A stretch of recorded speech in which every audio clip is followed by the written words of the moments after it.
σας! Καλώς ήρθατε μια ακόμα Τετάρτη στην εκπομπή Μουσικός Πάνθυρας. Αυτή η Τετάρτη βέβαια δεν είναι μια οποιαδήποτε Τετάρτη, είναι παραμονή της Τσικνοπέμπτης, μια ημέρα η οποία είναι η κατεξοχήν ημέρα που μας κάνει αισθητή την έλευση του τριωδίου. Οπότε, στην ουσία, ο Μουσικός Πάνθυρας δεν μπορούσε αυτό να το αφήσει εκμετάλλευτο και να μην εξερευνήσει ποια μουσική μας συνοδεύει και κυριαρχεί στο προσκήνιο αυτές τις μέρες. Οπότε στην ουσία σήμερα θα ασχοληθούμε με αποκριάτικα τραγούδια. Σήμερα βέβαια έχουμε και backstage αγαπημένα άτομα. Γεια σας παιδιά! Γεια! Σήμερα λοιπόν μαζί θα μάθουμε κάποια βασικά πράγματα για τις αποκριές και φυσικά θα χορέψουμε και θα διασκεδάσουμε. Οι αποκριές είναι... Στις αποκριές επικρατεί μουσική, επικρατεί χορός, επικρατεί ξεφάντωμα, επικρατεί φαγοπότη, οι άνθρωποι πίνουν, βγαίνουν, διασκεδάζουν, ξεφαντώνουν. Να πούμε όμως, να ξεκινήσουμε λίγο από το πώς ξεκίνησαν οι αποκριές και τι είναι ακριβώς. Να πούμε δηλαδή κάποια ιστορικά πράγματα. Οι αποκριές λοιπόν στην ουσία είναι οι 3 εβδομάδες πριν τη μεγάλη νηστεία της Σαρακοστής. Λέγονται αποκριές γιατί συνηθίζονταν οι χριστιανοί να μην τρώνε κρέας. Αποκριές να απέχουν το κρέας. Η αντίστοιχη λέξη που χρησιμοποιείται διεθνώς είναι carnival, είναι λατινική λέξη και είναι από το carne που σημαίνει κρέας και από το valle που σημαίνει περνάει, δηλαδή είναι ακριβώς η ίδια μετάφραση. Έχουμε εδώ πέρα και σαρφατίνες, έχουμε γεμίσει. Λοιπόν, οι αποκριές ταυτίζονται με την περίοδο του τριωδίου, που είναι μια κινητή γιορτή της Ορθόδοξης Χριστιανικής πίστης. Οι αποκριές ξεκινούν πάντα Φεβρουάριο σχεδόν. Παιδιά, πάντα Φεβρουάριο. Ναι, σχεδόν. Λείπει Μάρτιο της 20. Λοιπόν, ξεκινούν πάντα Φεβρουάριο. Να πούμε λοιπόν ότι ο μήνας Φεβρουάριος πήρε το όνομά του από τον θεό των Ρωμαίων, τον Φεύρο, που στην ουσία είναι ο θεός ο οποίος ήταν ο θεός των νεκρών. Και από την Φεύρουα, η οποία ήταν η θεά που επόπτευε τους εξαγνισμούς. Εξαγνισμούς, να πούμε εδώ πέρα ότι είναι η κάθαρση της ψυχής, δηλαδή να καθαρίζει η ψυχή από τις αμαρτίες μας, από κάθε ηθικό ρήπο. Οπότε στην ουσία αυτά τα δύο στοιχεία, η λατρεία των νεκρών και οι εξαγνισμοί, είναι άμεσα συνδεδεμένοι με τις απόκριες. Και δεδομένου ότι οι αποκριές είναι το πέρασμα από το χειμώνα στην άνοιξη, οι άνθρωποι θέλουν να εξευμενήσουν τη γη ώστε να έχουν καλύτερες οδιές. Οπότε στην ουσία έχουμε λατρεία των θεών, εξαγνισμοί και επίκληση των δυνάμεων που γονιμοποιούν τη γη. Είναι αυτό το τρίπτυχο από το οποίο ξεκινούν και το οποίο υπηρετούν τα αποκριάτικα δρόμενα.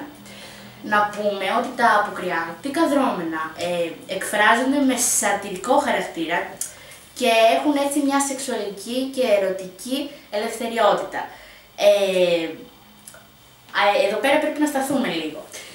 Αφού λοιπόν έχουν τέτοιο χαρακτήρα, προφανώς τα τραγούδια που τα συνοδεύουν και αυτά είναι αυτού του χαρακτήρα, δηλαδή έχουν καυστικούς στίχους.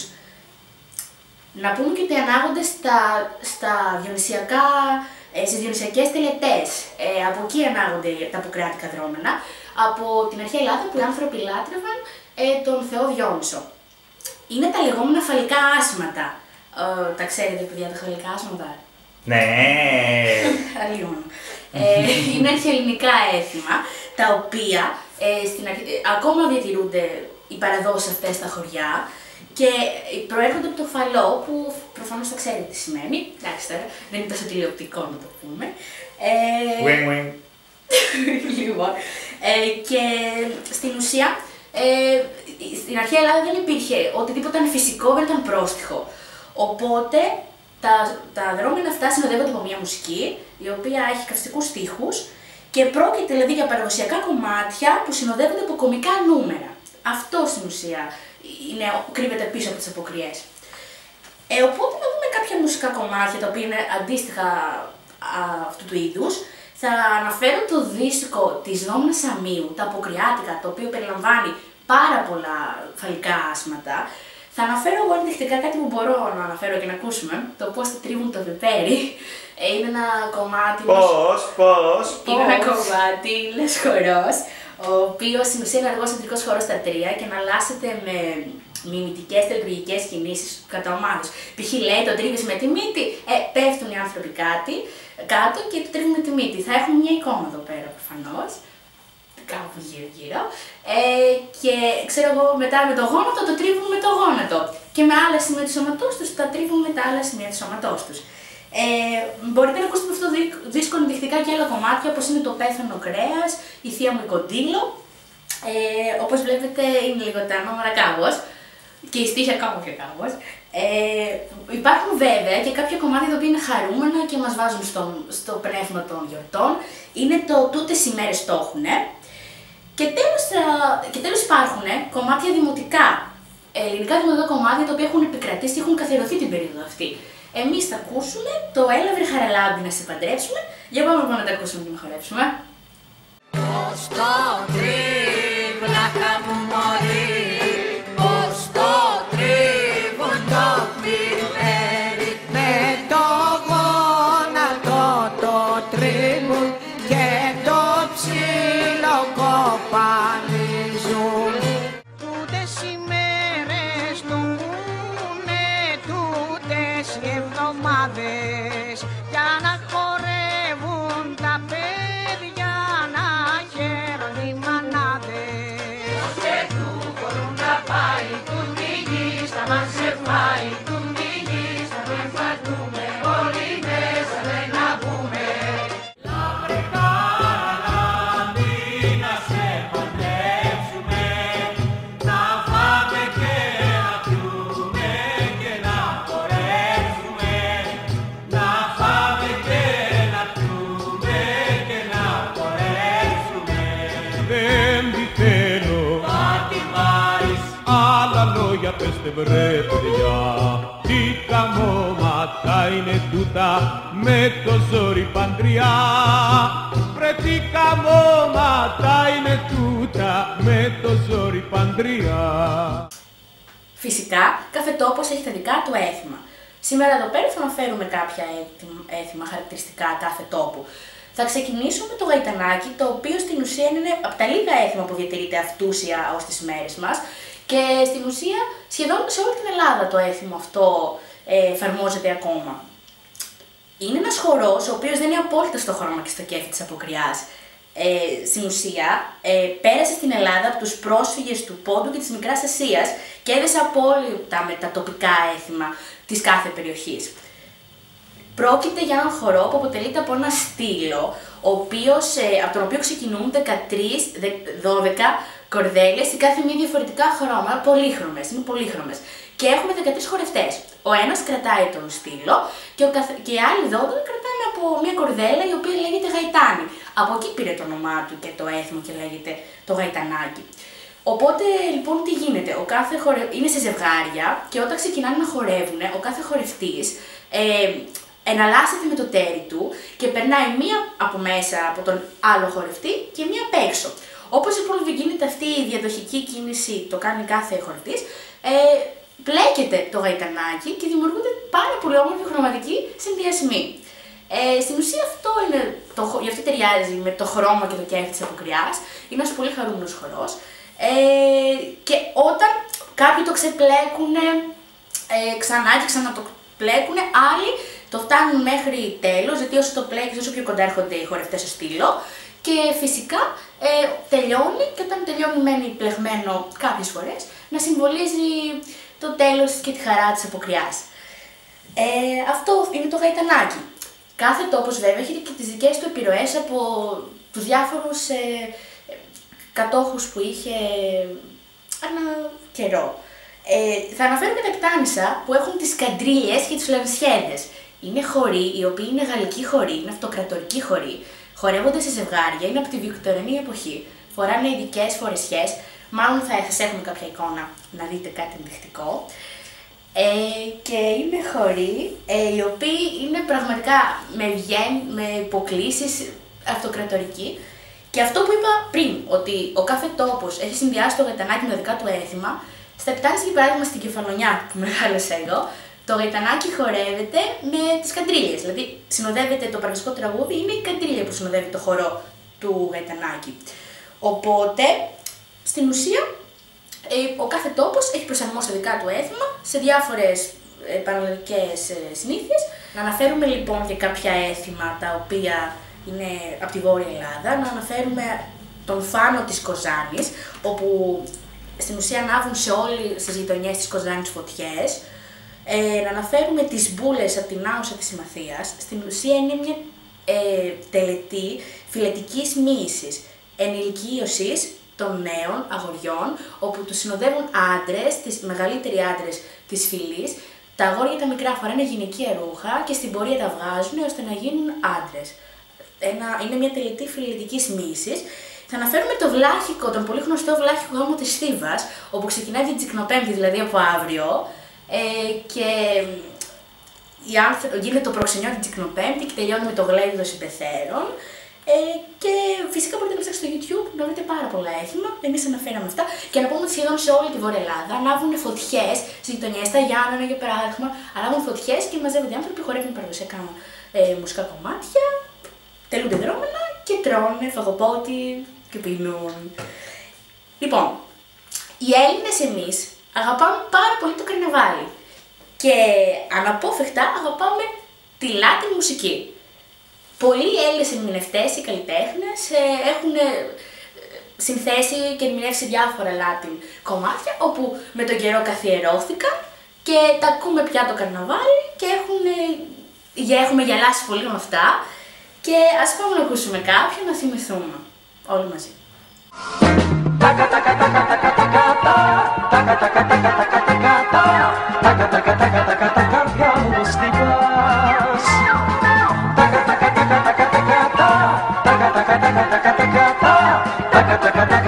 Το ξέρω αγαπάς.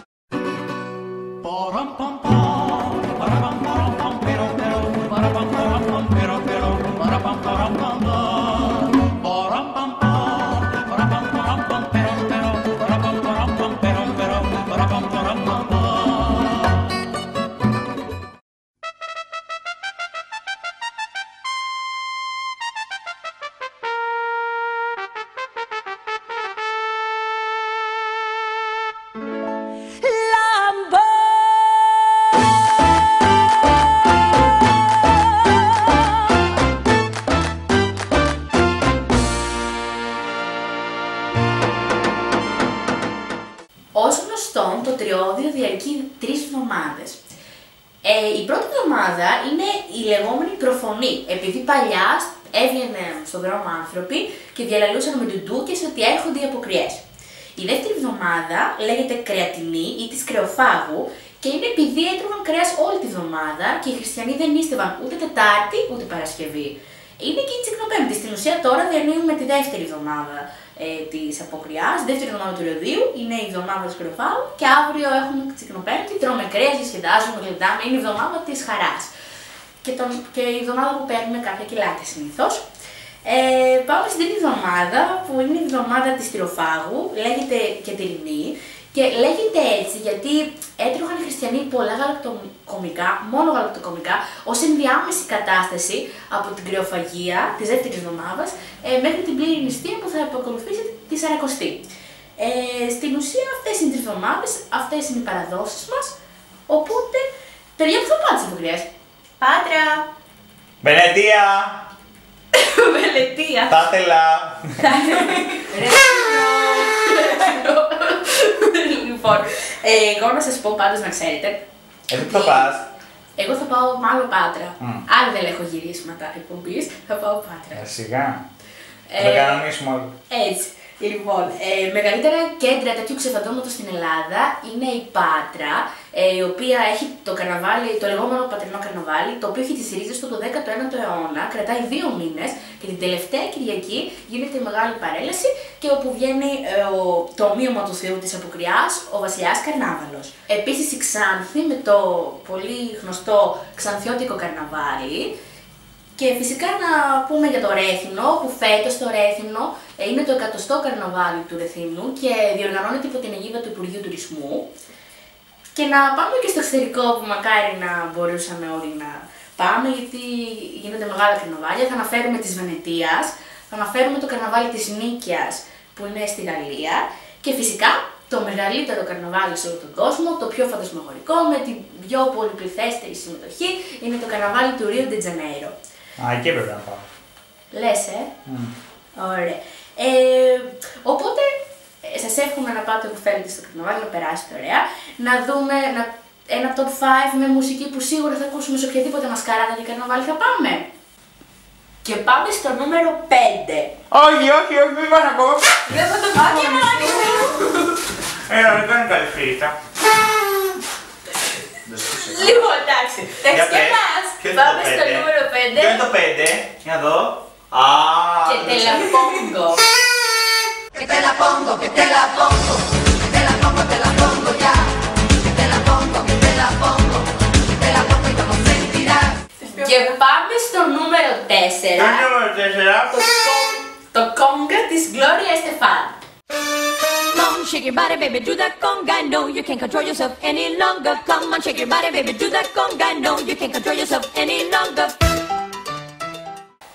Παιδιά, πώς σας φαίνεται μέχρι τώρα τα κομμάτια? Τέλεια! Απίστευτα! Ανυπομονούμε για τα επόμενα. Πες μου, ποιο είναι το νούμερο 3? Πάμε στο νούμερο 3 που είναι ένα κομμάτι του συγκροτήματος των Gypsy Kings, οι οποίοι έχουν γράψει πολλά αποκράτικα κομμάτια, όπως είναι το Bambolero. Όμως το νούμερο 3 είναι το Volare.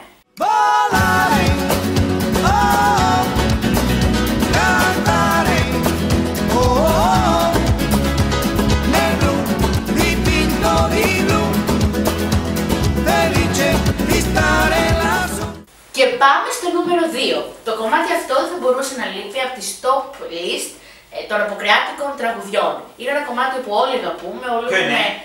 Λοιπόν, θα σου πω, παιδιά, θέλω να κάνετε όλοι έτσι. Μακαρένα!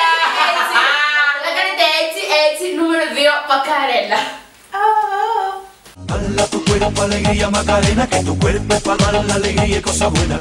Dala tu cuerpo alegría Macarena, Macarena.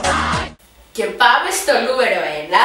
Δεν θα μπορούσε να λείπει το κομμάτι Σάμπα, Ρίο ντε Τζανέιρο. Σάμπα, Τζανέιρο. Να περάσετε